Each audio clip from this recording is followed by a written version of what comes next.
सुप्रभात। सुखदायी और दुखदायी परिस्थितियां, यह हमारी आज की आध्यात्मिक चर्चा का विषय। सुखदायी और दुखदायी परिस्थितियां। कर्म तीन तरह के होते हैं: शुक्ल यानी पुण्य कर्म, कृष्ण यानी पाप कर्म और मिश्रित। अब साधारण मनुष्यों के तो ये तीन तरह के कर्म होते हैं, पर कर्म फल का त्याग करने वाले योगी को किसी भी कर्म का भोग नहीं होता।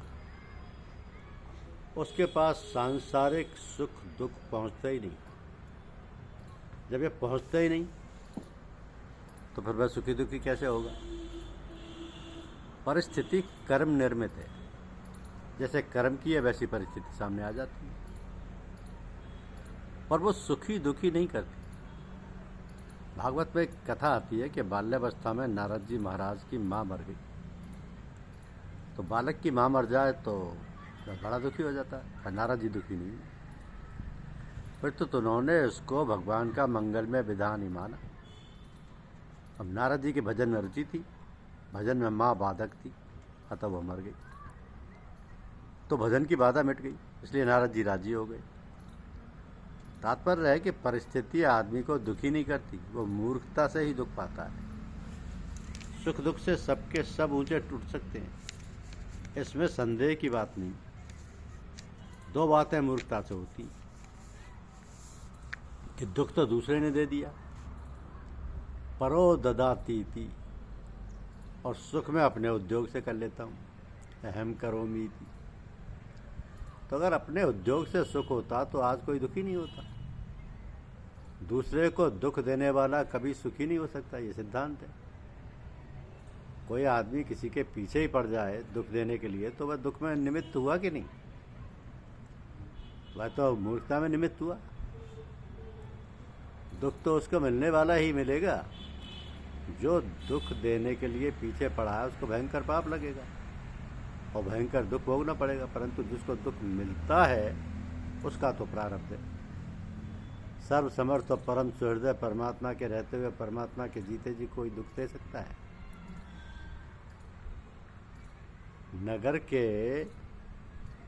एक प्रसंग है कि नगर के किनारे जंगल में एक बाबा जी बैठे भजन कर रहे थे। वहां से कोई आदमी धन लूट कर भाग रहे थे, कई आदमी। पुलिस पीछे पड़ी थी। उन्होंने देखा कि मारे जाएंगे तो बाबा जी के पास धन रखकर छिप गए। पुलिस वहां आई और धन देखकर बाबा जी को मारने लगी। अब बाबा जी बोले, बंधु तू जाने से कि हे नाथ, आप सब जानते हो। इसका अर्थ ये हुआ कि मैंने अपनी जानकारी में किसी को दुख दिया नहीं और मार पड़ रही है, तो मैं जानता नहीं कि किस कर्म का फल।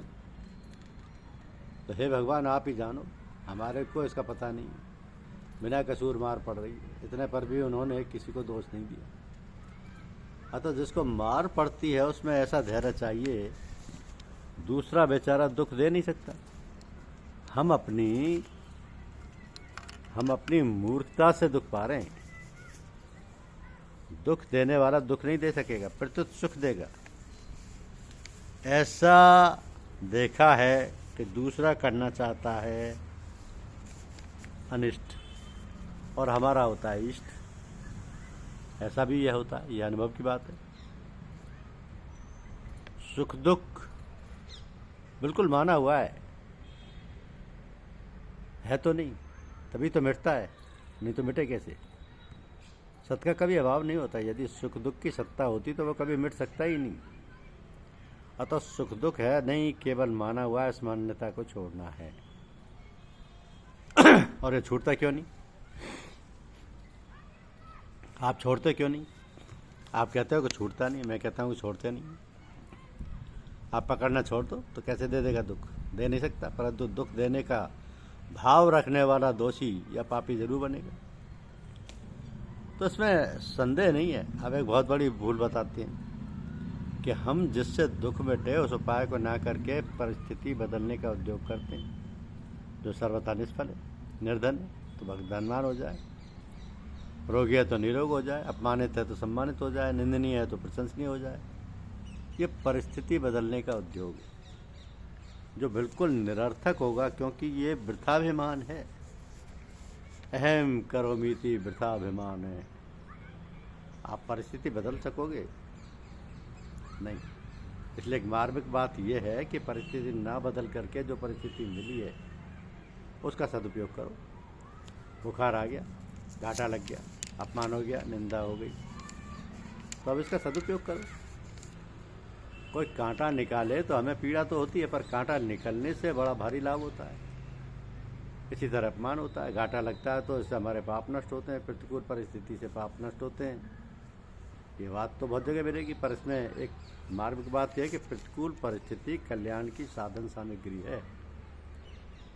भोगने से पाप तो अपने आप नष्ट हो जाते हैं।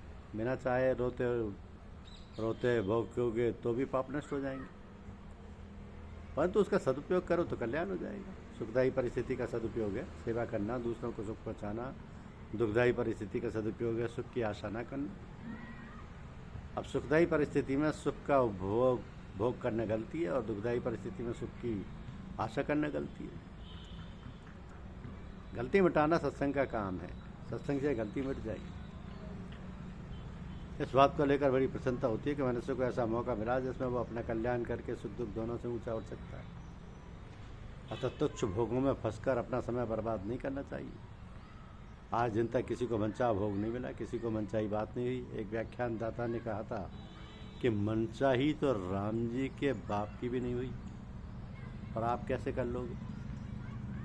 कोई दुख देता है तो बदला लेने की मन में आती है, तो क्या करना चाहिए?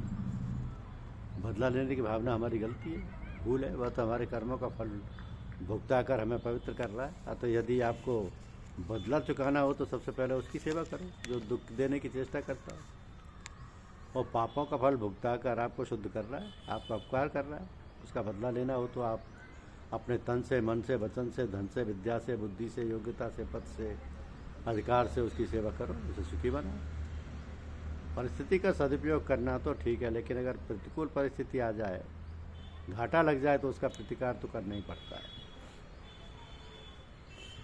उसका प्रतिकार करो, धन कमाओ, धन का सदुपयोग करो, कोई विपरीत परिस्थिति ना आए इसकी सावधानी रखो। परंतु आप दुखदायी परिस्थिति को दूर कर दोगे, ये हाथ की बात नहीं। उद्योग करने के लिए, कर्तव्य कर्म का पालन करने के लिए जरूरी है, परंतु आप सुखदायी परिस्थिति बना लोगे, ये आपके हाथ की बात नहीं है। भगवान ने कहा कि कर्मण्य बाधिकार रस्ते माँ परेशु का दासन। कर्तव्य कर्म करने में ही तेरा अधिकार है, फल में कभी नहीं। तो फल आपके अधिकार की बात नहीं है, पर कर्तव्य कर्म खूब डट के अच्छी तरह करना चाहिए, उसमें कभी नहीं चूकना चाहिए।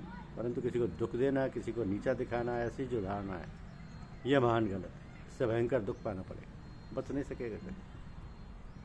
धन्यवाद। यूट्यूब चैनल को लाइक और सब्सक्राइब अवश्य कीजिए। शुक्रिया।